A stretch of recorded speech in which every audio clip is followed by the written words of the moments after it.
The Mini 4 Pro has plenty of new functionalities compared to the Mini 3 Pro.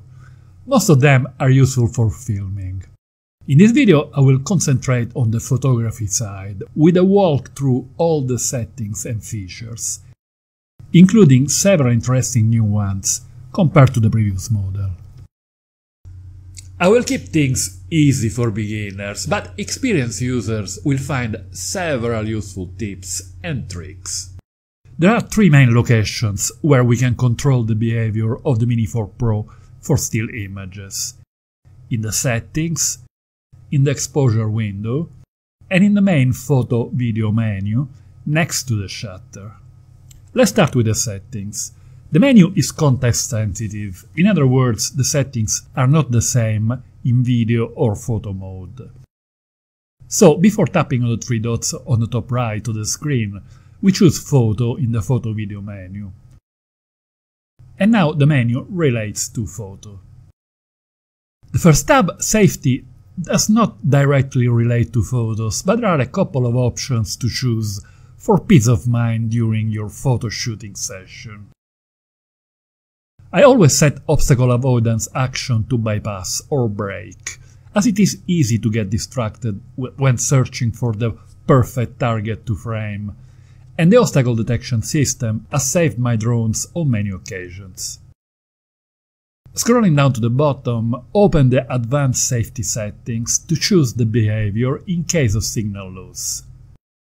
The option Descend has to be always avoided, as you don't want your drone to land on someone's property, into bushes, or on a lake. In most cases I set it to Return to Home, but when flying indoors, under trees, or in other confined space, it is better to choose Hover. Let's move to the Control tab. In Gimbal mode we have a choice between Follow and FPV modes. It is meant for video and most of the time I keep it on Follow. But if we switch to FPV, the aircraft will lean sideways while turning, like a real plane. This gives us the chance for some unusual creative photos. Further down we have Gimbal Calibration. Here we can automatically calibrate it if we are prompted by the app, but we can also access manual if we have the horizon slightly slanted, as here we can fine-tune it. The tab Camera is where most of the features for photography are located. The first option is the file format. We can choose to save the photos in JPEG, RAW or both formats. Then we can select the size of the images. If we select 4:3, we get the full resolution of the sensor, 4032 by 3024, slightly more than 12 megapixels. If we choose 16:9, we get a cropped version to fit the traditional 4K landscape video format. I always choose 4:3 as it gives more options for reframing or cropping. Further down we can select the resolution between the real one of 12 megapixel or the famous 48 megapixel mode. In the Mini 3 Pro this mode was available only in the photo menu near the shutter. With this new location it is now possible to apply the 48 megapixel mode to AEB images and panorama. I will do a specific video about the 48 megapixel mode with the Mini 4 Pro, as it would take too much time to fit into this one. The next option turns the histogram on and off. I keep it always on, as the histogram is the main tool I use for exposing. I leave a bit of room between the last bar to the right and the right edge to avoid overexposure. Picking level is a tool for focusing. It outlines in red the element in focus, but only when using manual focus. I only use it on subject close to the camera, but with drones on most occasions we leave it off, as it is not really needed.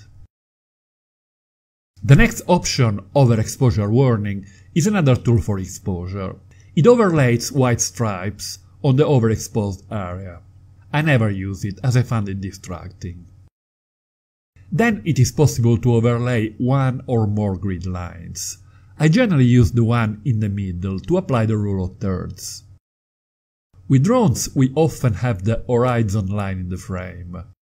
Rather than having it in the middle, it is more interesting to divide the scene into thirds and have it either on the higher or on the lower third. On other occasions, especially for top-down shots, we might want asymmetric framing, in which case the same overlay helps position the subject. In the Mini 4 Pro, the function style to adjust sharpness and noise reduction is available only for video, while in the Mini 3 Pro it was also supplied for photos. Maybe DJI will add it in the camera settings for photos with firmware updates, but I don't really miss it, as the new model produces sharper images with very little noise. Also, the program used for editing and organizing photos, Luminar Neo, has an excellent noise reduction tool based on artificial intelligence that does an astonishing job. You can watch my video on Luminar Neo by clicking on the link on the screen, and you will find info about it in the description below, together with a coupon for a discounted price. Let's move to the exposure settings located in the lower part of the screen to the right. In auto mode, the exposure is set by the software. We can only access the EV for exposure value to adjust the overall luminosity. I find that the app tends to slightly overexpose, therefore I prefer to set the value at -0.3 or -0.7. When the camera moves, the exposure values are modified to maintain a constant luminosity, but the individual values for ISO and shutter speed are not shown. This is one of the reasons why I always suggest using manual exposure, as often we want to be able to control these values. By tapping on the icon to the right, we access manual mode, labeled as Pro. Then, tapping on the area of the values slightly to the left, we access the window for exposure. In photography there are three parameters for exposure: ISO, aperture and shutter speed. But with the Mini 4, like with many other prosumer drones, the aperture is fixed. Therefore we have only two values to deal with. We can set the values for ISO and shutter speed independently. The value at the bottom cannot be modified, as it displays the luminosity resulting from the value chosen above, compared to the optimal exposure computed by the software. In this window there is a feature that was added in the Mini 3 Pro. There are two auto buttons for ISO and shutter speed. We can now set one of the two values, either ISO or shutter speed, as auto. Let's say we want a fixed value for ISO, 100, to get the best possible image quality. So we set ISO to 100 and shutter speed to auto.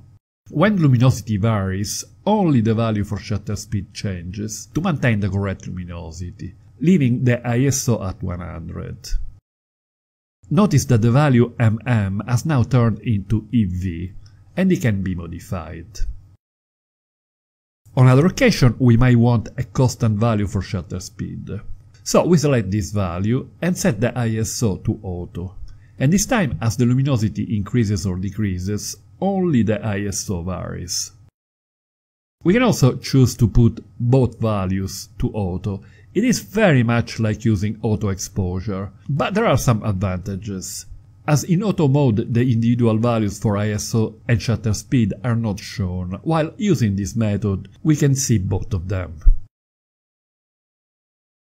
By tapping on the icon at the lower left, we access another window with other options. The white balance can be set to auto, in which case the value will adjust automatically as the luminosity changes.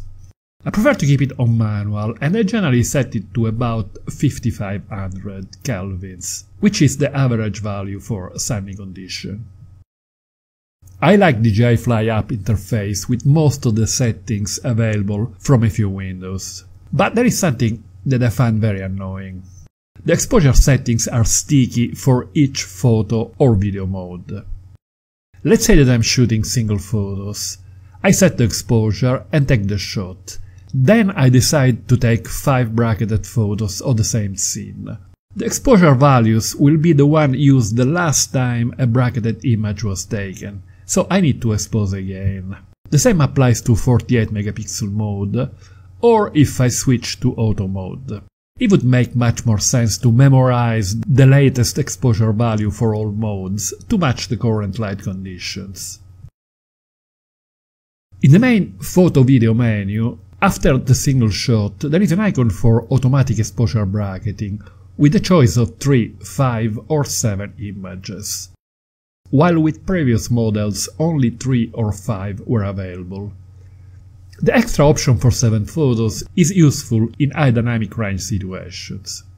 Then we have timed shots, to take several images at a specific interval in seconds, useful for stop motion or for selfies after hiding the remote controller. Finally, burst, with a choice of up to 7 shots, used for sports and action.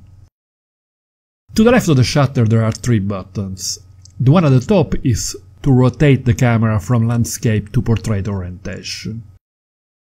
The button below toggles between normal size and 2x zoom. If we drag, we can zoom progressively from 100 to 200%. Further down there is a button to toggle between auto and manual focus.